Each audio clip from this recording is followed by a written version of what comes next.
What's up, everybody? And today we're checking out Desert Storm, the Air War Day 1, animated by the Operations Room. We checked out one of their videos not long ago. It was a Desert Storm video, a dangerous low-level bombing mission from hell. And it was really good. I like the way that it was animated and the way that that particular battle was described. And so it's going to be really interesting because I don't know too much about the first few days of Desert Storm. And I'm really excited to learn more about it. I will leave a link down below to the original video. Make sure you go over to the Operations Room. They are currently at 1.39 million subscribers. Let's get them to 1.5 by the end of the year, guys. Go over there, give it a subscribe, all that good stuff. Before we get started, though, check out Chug. It's getting to that time of year, guys. It's nearly Christmas. You got to treat yourself. Treat your loved ones. Treat someone to a Chug. This is the new version 3, where it comes with a bag, free customization, 10% off, link down below. But what I love about these, compared to the old one, is you can take this part out and put that in your dishwasher and then wash this by hand so that you can protect your wood. Sustainable. Sustainable wood. Keeps your wood fresh. Stops it from getting moldy. Anyway. Also, if you haven't already seen, I have released my drink. I've put so much work into this, guys. I wish I could, show you how much work has gone into making this drink. It's been insane of nearly 2 years, and it's finally out. If you're in the UK, you can buy it right now. If you're in the US, you can buy some of the clothing over at the website right here. Also, I put up a vlog on Friday. Let me pull it up real quick. And for those of you who don't know, all right, a lot of you probably do at this point. I'm a big Tolkien nerd. I love Lord of the Rings. And I went and walked a trail that is inspired Tolkien to write the Shire, particularly in the Lord of the Rings. And it's a route that he would have hiked quite often. And I walked that route and then vlogged it. And also, if you're looking for something that's a bit more, relaxing, a video that's relaxing, it's more chill, it's not fast-paced like most content is these days, go check it out. What I'm going to do is I will leave a link down below to the vlog. And then if you look at the subscribe button on this video right here, it'll be a collab. And if you click on that subscribe button, it'll come up with both channels, both the Drink Morale channel and this channel. Head over to the Drink Morale. We've got less than 1,000 subscribers, although last time I said that, we gained a crazy amount of subscribers. Yeah, we're still less than 1,000. We're only 123 subscribers away from 1,000. If you want to be one of the first 1,000 subscribers over there, because it's going to become a big channel, I know it, go over there and give it a subscribe. Let me show you this is the video right here, the Tolkien Trail. It's honestly one of the best bits of work I've done on YouTube. In fact, I think it is the best bit of work I've done on the YouTube, and it was really enjoyable. That's all I can say. I loved every second of it, and I would absolutely love for you to go and check it out. Okay, so there'll be a link down below and all that other stuff. But while we're here, let's pull this up. Let's watch the Operation Room and let's see more. All I know about Desert Storm is they made a really cool video game about it that was sick. The Desert Storm video games were phenomenal. It was like one of the first games where you managed the whole fire team that you were in. Oh, I loved that game. Anyway, I digress. Operation Room. Here we go. That's really loud. That was really loud. Is that too loud? B-52s take off from Barksdale Air Force Base in Louisiana. Okay. In 35 hours' time, when they return, a war will have started, and they will have set a new record for the longest bombing raid in history. Whoa, I didn't know that. A year prior, in Holy crap. 1990, high levels of oil production in the state of Kuwait and other Arab nations are depressing global oil prices. Because of its economic dependency on... So we watched a video by the Fat Electrician on Saturday that talked about this and how Saddam Hussein basically invaded and then raised the oil prices and all this other stuff. They had the 4th biggest army in the world at the time. So if you want a bit of background on that, his video is really good about it. Oil revenue. Neighboring Iraq is struggling to pay $14 billion debts on loans used to finance its war with Iran in the 1980s. It has come to the point where Iraq is now even struggling to pay for basic government spending. Dating from the fall of the Ottoman Empire after World War I, Iraq has maintained sovereign claims over Kuwait. An accusation that Kuwait is slant drilling Iraqi oil fields gives Iraqi President Saddam Hussein an excuse to... You might not have seen that then. Let me go back. Let me pull my head up a little bit here. That's slant drilling. I've never seen that before. So obviously the oil rig is in Kuwait, but they like make a line into Iraq, like the Great Escape type of deal to get oil from over there. Slant drilling Iraqi oil fields gives Iraqi President Saddam Hussein an excuse to invade and annex the small nation on the 2nd of August 1990. Following international condemnation and sanctions, British Prime Minister Margaret Thatcher and US President George... Don't get me started on that, lady. The worst thing to happen to Britain, one of the worst things to happen to Britain. George H.W. Bush begin to deploy forces to... And I say that as a northerner. I say that as a northerner. If you know, you know. You can watch a video about what she did to the north of England. Thatcher and US President George H.W. Bush begin to deploy forces to Saudi Arabia, urging other countries to do the same. A UN resolution passes, giving Iraq a deadline of the 15th of January 1991 to completely withdraw from Kuwait. The build-up of coalition forces in Saudi Arabia is called Operation Desert Shield. Over a period of 6 months, 35 nations send a total of approximately 1 million military personnel. Wow! Wow, I didn't know that. It was that big of a global situation. They had the whole world against them, didn't they? Wow. The largest military alliance since World War II. Yeah, that's insane. 1,230 coalition aircraft are sent to bases in Saudi Arabia, and 6 carrier battle groups are deployed in the region. The coalition war plan is first to wage an air war to achieve dominance of the skies above Iraq. Yeah. And to strike targets to degrade the Iraqi military for when the ground invasion is launched some weeks later. That's insane how much went... assault will be the most risky. Iraq has a very dangerous arsenal of air defense systems. 154 SAM sites with 16,000 missiles defend Iraq. These visuals are brilliant for depicting what's going on, aren't they? They're so good. How does he do this? He must have a whole team. He must have a whole operation room full of people. There you go. But it's so cool. Alongside a further 972 anti-aircraft artillery guns, 2,404 fixed AA guns, Jesus. 6,100 mobile AA guns. Yeah, that's a lot. Baghdad is likely the most heavily defended city in the world. 478 early warning radars watch the skies for coalition aircraft, with command and control centres ready to scramble the Iraqi Air Force's 550 combat aircraft to respond. The priority for day one of the air campaign will be to degrade the enemy's air defence systems. The deadline passes, and a day later the Great Air Assault on Iraq is put into motion. H hour, the start of the air war, is scheduled for 2:38 AM on the 17th of January. 2 hours before H hour... Can you imagine what it was like in Saddam Hussein's, like, I don't know, operation room, you could say, like his room where they're discussing all these countries have come together to fight you if you don't pull out of Kuwait. Like, think about the tension in that room. There's so many historical events where it just makes you wonder, like, you'd love to be a fly on the wall, wouldn't you? You know? Like, you'd love to be a fly on the wall and just see these historical events and see what the people actually did under this amount of pressure. At the end of the day, they're only human, aren't they? So the pressure must have been just overwhelming. The B-52s are nearing the end of their long journey from Louisiana, and an enormous armada of aircraft is taking off all over Saudi Arabia and from carriers in the Red Sea and the Arabian Gulf. 2 flights of helicopters, each with a single Pave-Low special operations helicopter and 4 Apache attack helicopters, Wow. cross the border at low level. Their call sign is Task Force Normandy. I like it. To sneak up on and shoot up 2 key enemy radar positions. This will cut a vital gap in the radar coverage through which the coalition strike aircraft can stream into Iraq to hit their targets.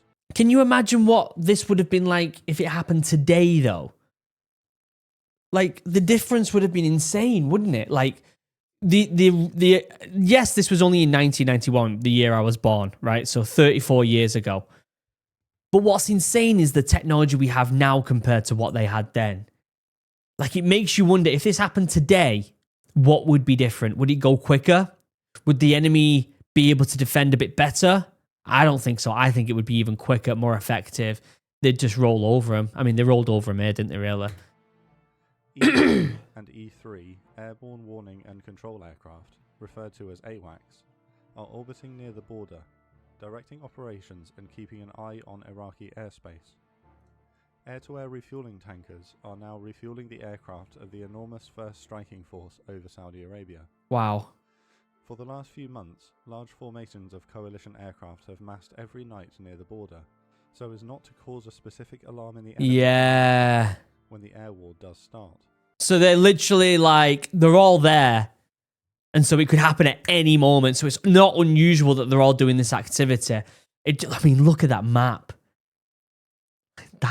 That's probably close to what it was like. Can you imagine seeing that on the radar? Good God. What Iraqi radars can't see tonight is the further formations of aircraft amassing further away from the border at low level. F-117 stealth aircraft have also crossed the border unescorted and head for Baghdad. Yes. It's unclear whether their stealth technology will be potent enough to cloak them from the massive fire control radars around the heavily defended city. Probably one of the coolest looking aircrafts ever, isn't it? The F-111. It's just so unique and so iconic, isn't it? And they were the ones that carried them massive bunker busting bombs, weren't they? They are to hit key communications infrastructure in the city, hindering central military commanders' ability to coordinate their air defense sites around the country. One of the main targets is the International Communications Center in central Baghdad. It just goes to show as well how insane, like, there was people just living here. Like, I don't want this, like, they'd just be chilling with the kids. Like, I don't want this to happen. It's the egos of the few that affects the many, isn't it? The egos of the few definitely affect the many. Through which 50% of all military comms traffic is routed. These vital strikes are needed to protect the main assault aircraft when they attack in the coming hours. In the end, the stealth bombers circle Baghdad undetected, waiting for H-hour. A few minutes before H-hour, the US Air Force fires the first shots of the war, launching 35 AGM-86 cruise missiles from the Barcarolle B-52s at communication sites and power plants. Simultaneously, coalition naval battle groups begin launching Tomahawk cruise missiles at mainly communications targets in Baghdad. This all happened at the same time. Like one massive operation. Like, surely this is the biggest joint operation simultaneously at the same time ever, right? Like, I get it, like, there was World War I and World War II where we had this amount of people fighting. But for one, I mean, you say that. Is this bigger than D-Day? I don't think it's as significant as D-Day, right? D-Day is like, it was make or break, wasn't it? It was either going to succeed or Europe would fall. And so it isn't as significant as D-Day, but on the scale, it might be bigger scale-wise than D-Day. Two of the ships launching Tomahawks, the USS Missouri and Wisconsin, are battleships that first saw service in World War II and will serve their country once more. Wow. The Tomahawks will navigate to their targets using an onboard system that identifies and follows known landmarks and terrain contours on the route to the target. Because much of the direct route to Baghdad from the Persian Gulf is flat desert, the cruise missiles must follow a longer easterly route over more hilly, trackable terrain near the Iranian border. The missiles fly at subsonic speed, so while these are the first shots to be fired, the US Army would have the honor of the first shots to explode. The two groups of Apaches arrive near two radar sites 30 seconds early, and come to hover in lines of 4 abreast. As they wait for precisely 2:38 AM, they watch the compound through their infrared cameras. At first, it appears that the Iraqis are oblivious to their presence, but with 10 seconds to go, the compound's lights go out, and figures are observed running around outside. At 2:38 AM, H-hour, Desert Storm begins. The Apaches unleash a furious rain of destruction on the radar installations. Hellfire missiles are first aimed at power generators. Further Hellfires and 70mm rockets are fired on radar dishes, command vehicles, and communications antennas as the attack helicopters move in closer. Just think if any one of these things went wrong. Oh, I mean, it's so big. Will we ever see anything at this scale ever again? an operation legitimately this big ever again? Do you reckon? I mean, scale-wise, I think things are only going to get bigger, right? But like, this was unprecedented in a way, wasn't it? And so will we? I hope obviously, I hope we never see anything like this again. But still, you never know, do you? They expend everything they have on the site. Such is the importance to knock out the radar, the Apache crews then move in closer still and engage whatever is left standing with 30mm cannon. An enormous explosion ends the attack when an ammunitions dump is hit by cannon fire. During the 4 minutes of destruction, 27 Hellfires, 100 rockets, and 4,000 cannon rounds have been unleashed on the sites. Wow. The crews report in total destruction of the 2 sites for no loss. They turn back to the border. The first aircraft of the first strike wave screams overhead. The air war is underway. Here we go. 3 EF-111 radar jamming aircraft rush towards Baghdad to provide jamming support for the F-117s in case they are detected. Oh yeah, I said F-111s earlier. I meant F-117s. Iconic, aren't they? Not the F-111s, my bad. With coalition aircraft streaming into Iraq, it's crucial that the stealth bombers knock out comms infrastructure. To maintain stealth, the F-117s are unable to use their radios to report on progress. Wow. Commanders at the Coalition Tactical Air Control Center, the TAC, won't know if the crucial task has been successfully completed. Holy shit. The aircraft are near the Saudi border on their return journey. Wow, so it's completely dark on comms. That's insane alone, isn't it? That's massive on its own because you're waiting for confirmation. It's either yay or nay. Can you imagine the tensions in that room waiting for that confirmation to come back? My God. Aircraft will be deep inside Iraq by then. But this is the first major war to take place during the new age of communications and international live television. Believing the imminent start of the new conflict after the UN deadline passing, live news channels have sent reporters into Baghdad. At the TAC, they spot that a reporter is live on CNN, reporting hearing aircraft over the city. The news streams almost definitely route through the International Communications Center, a primary target for the F-117s. CNN is put up on the large screens in the TAC. At 0300, the precise moment the first bombs should be falling on target, CNN lose the live feed from their reporter on the ground. A cheer erupts. So yeah, that's a confirmation practically. F-117 strikes stir the hornet's nest, and 2,000 anti-aircraft guns in Baghdad open fire into the night sky. Stealth can protect the aircraft from radar-guided missiles, but blindly fired anti-aircraft fire in such volume will be equally deadly if a lucky direct hit is scored. Like imagine just vibing in your house in that city. You're just chilling with your kids, playing some games, relaxing, maybe having a family dinner, and then all of a sudden you look out your window and there's a bunch of F-117s just absolutely getting the rounds down with the boys. You'd be like, what the fuck? You'd be like, let's get out of here ASAP. They drop 17 paveway guided bombs on 13 targets, radio towers, command bunkers, and a palace just outside the city, incorrectly believed to have been housing Saddam Hussein himself. Wow. Shortly after, the first of 116 Navy-launched Tomahawks begin to fall on Baghdad, hitting party headquarters, a Scud ballistic missile factory, another presidential palace, and other targets of importance. Yeah, so obviously they're not going in and just firing blindly, right? So you would hope that the majority of civilians have more than enough time to escape as long as they're understanding that they're going to go for it. Like if I was living in the middle of London and we got under contact, right? I would be well aware if I want to escape that city, you avoid major places of interest, right? It's like a common thing. Maybe that's not common for everyone. Maybe it's not. But you would expect a lot of civvies to be like, let's get out of here. Let's avoid all major places of interest and stay safe. And you would hope, I don't know how many civilians died, but I'm sure quite a few did. A British journalist watches from his Baghdad hotel window as a Tomahawk screams past him at eye level down the street. Oh my God. At the end of it.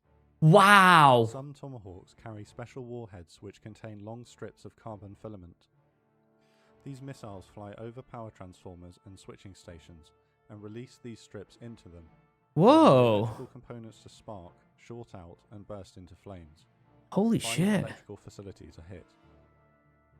The B-52 launched cruise missile. Oh my god, the B-52 missiles haven't even got there yet. Mate, I'd be like, pack the bags, start the car. Let's get out of here. Shit's going down. I just looked out my window. There was a missile that flew at head height and waved at me as it went past.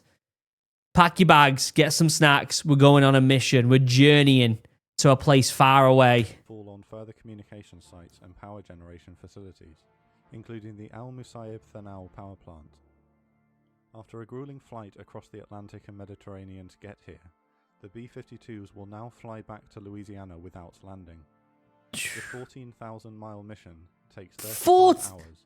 Good God! Imagine being on the plane for 35 hours. Wow! 57 tanker sorties, a demonstration of American global reach. Wow. With Iraqi command and control seriously degraded, the 668-strong first wave of strike aircraft with fighter escort begin hitting military targets across Iraq. SAM sites, Scud missile sites, command and control bunkers, and airfields. Yeah, now it's just cleaning up the rest of it, isn't it? Sheesh, I didn't realize the scale of this. And they only made one video game? I think they made a sequel, actually. They only made 2 video games? There's at least a whole series of games in this, isn't there? What are we doing? Why is Call of Duty not gone in this setting yet? Or maybe they have. Have they? No. Why is Call of Duty not gone and done some sort of desert stop? Mate, why have we not got more movies set in this time? This is an insane operation. RAF Tornado and US Navy F-14 interceptor aircraft patrol the Iraqi border and orbit Iraqi Air Force bases waiting for the enemy fighters to come out to fight. One formation, a strike package of F-15E strike escorted by F-15C fighters and radar jamming aircraft, hit Scud missile launch sites in the Western Desert. Oh my God. Imagine being at one of them Scuds and thinking, oh my God, what jet are we going to see? Please don't make it something absolutely insane. And then you see an F-15 come across the horizon and you're just like, no. Out of all aircraft, an F-15. Oh my days. There's no running. Boys, there's no running. Scud launches nearby Israel. With the alarm now raised, the Iraqi Air Force is in the air defending their nation, setting up combat air patrols near key installations. With the strikes against the launchers underway, an F-15 detects a single Iraqi Mirage fighter nearby and destroys it with a Sparrow missile. Don't even get off the ground. Behind the low-flying EF-111 and fires a missile. The 111 makes a violent turn and evades. At this point, an F-15 above spots the hostile aircraft and dives in to engage.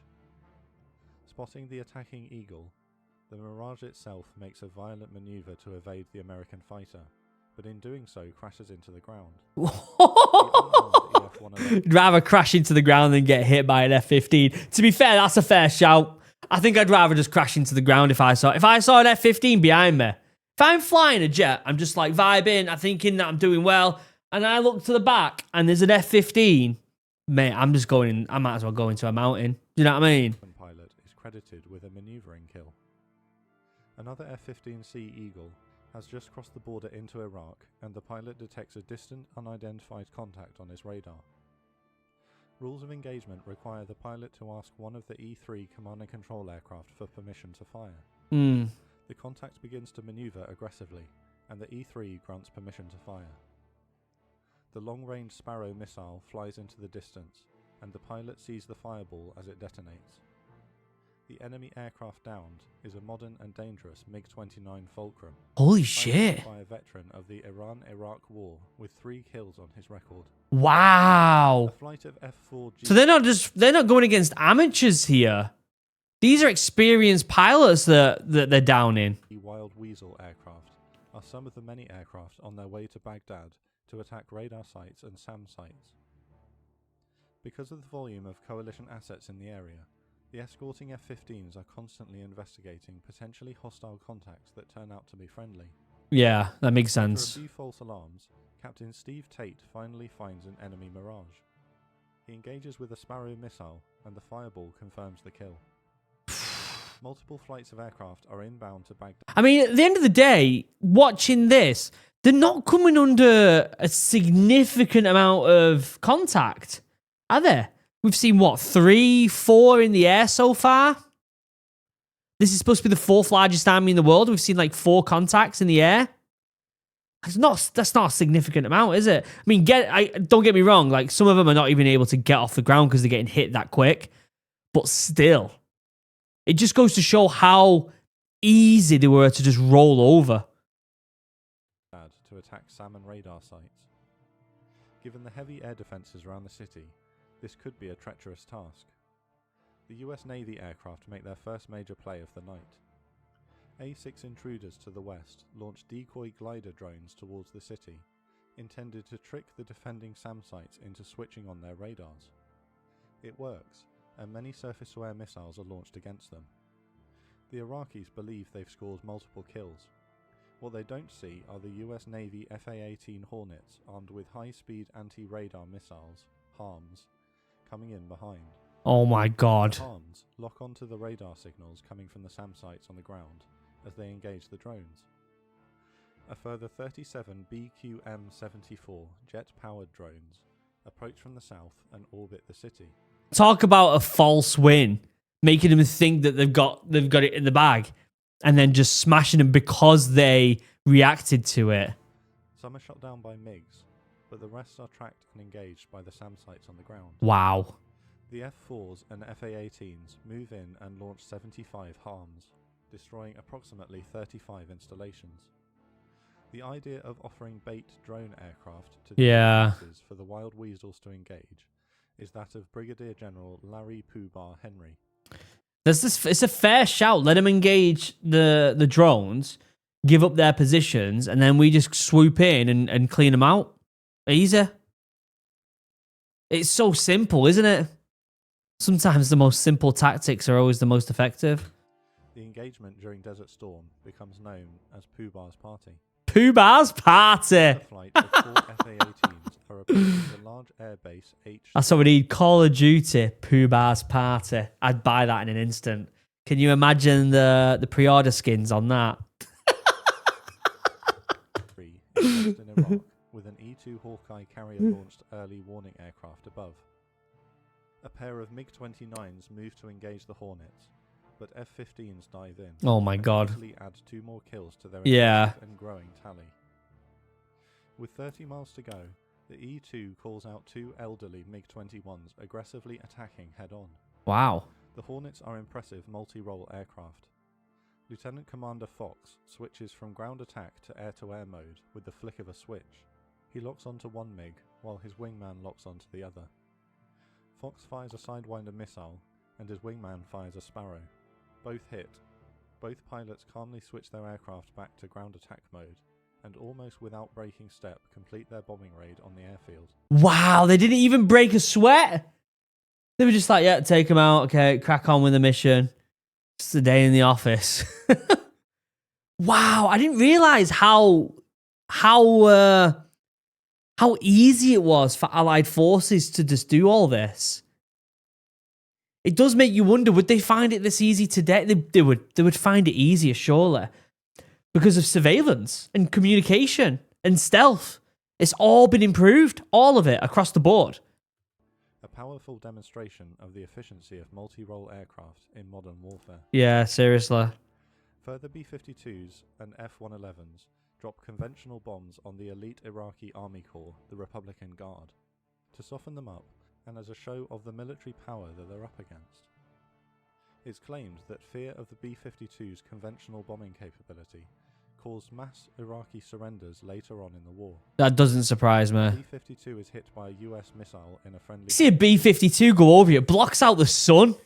They're that big. You're just like, that frigging meme of Willem Dafoe. Like, incident and crashes on the way home. The air assault is going nearly perfectly at this point, but the TAC planners know that statistically their luck must change. Wow. It does. A squadron of FA-18s from the USS Saratoga, known as the Sunliners, are on their way to take part in Pooh Bar's party, when the leader detects a MiG-25 interceptor in front of them. He requests permission from the AWACS to engage, but the AWACS radar can't find the bandit, Oh. so permission is denied. There are hundreds of coalition aircraft in the air, so rules of engagement are tight to Yeah. friendly fire. That makes sense. The MiG slips away, but later shoots down another Hornet in the squadron, killing Lieutenant Commander Michael. Oh shit. So we have had one friendly force downed. That's the first one. Dawn breaks in the desert, and further waves move in. The British Tornadoes have perhaps the most dangerous job of the first 24 hours. 12 aircraft scream over the desert at just 200 feet towards Talil Air Base. The RAF's two-seater Tornado GR-1 is a specialist in runway busting. Oh, this is the mission that they did a private video, they did a smaller video for, the one we react to, I'm pretty sure. The first day of a hypothetical hot war with the Soviet Union, Tornadoes would maraud over the border into Eastern Europe to neutralize enemy airfields.